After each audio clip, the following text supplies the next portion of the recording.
Now I would like to invite Mr. Nick Ashton-Hart, Executive Director, Internet and Digital Ecosystem Alliance.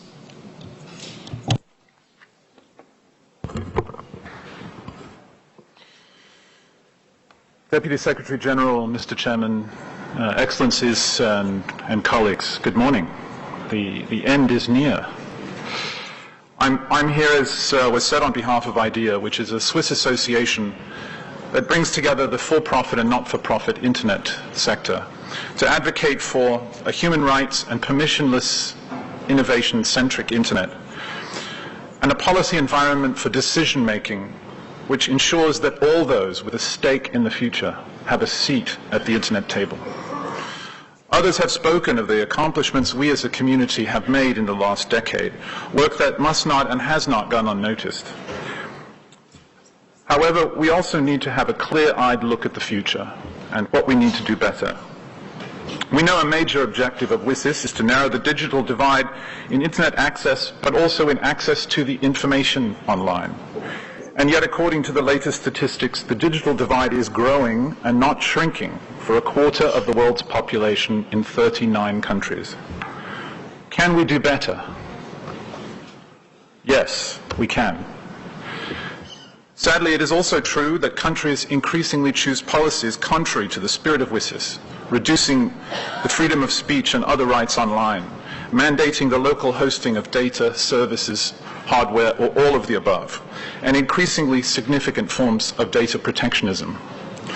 Last but not least, in international policy meetings, political disputes related to how society's values can conflict with respect to content in its various forms, obscures, frustrates, and often prevents more constructive discussions about frictions that result from a simple fact: we are simultaneously citizens of a global online world that is borderless and of a physical world of societies and states that offline have borders. Let's look forward. What should we do differently going forward? Firstly, how many attending this conference are from the non-governmental ICT sector? Look around you, you'll find it's a tiny, tiny minority. This is a symptom of a serious problem. The tech sector writ large is overwhelmingly responsible for building the networks, hardware, software, and services that underlie and underpin and make possible the internet that we have, as are the addressing systems and the people that manage them. I speak to many companies worldwide, and not one has told me that even one decision about investments or products has been impacted by consideration of WSIS's objectives. In fact, most tell me that they see WSIS as dominated by political disputes about content, control of the internet's technical architecture, and who gets to participate in decision-making and how. IDEA believes we need to ensure follow-up to the WSIS action lines is far more aligned to using ICTs to deliver on the Millennium Development Goals.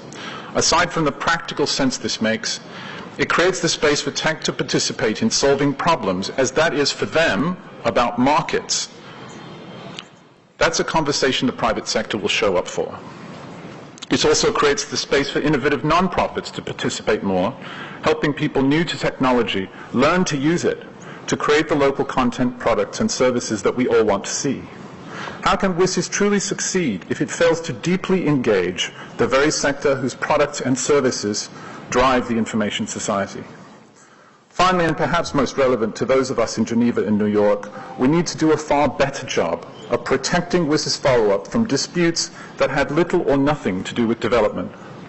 WSIS was supposed to be about 90% development and 10% government. Yet often we see the reverse is true. We need to recognize that technology can reflect but not solve social issues, and stop trying to ask it to. Mr. Chairman, I hope my comments are seen as they are intended. We have done a great deal, but we have to learn from the past so that the future is brighter and we can do more, faster, and for billions more who deserve it. Thank you. Thank you very much, Mr. Nick. Now I'll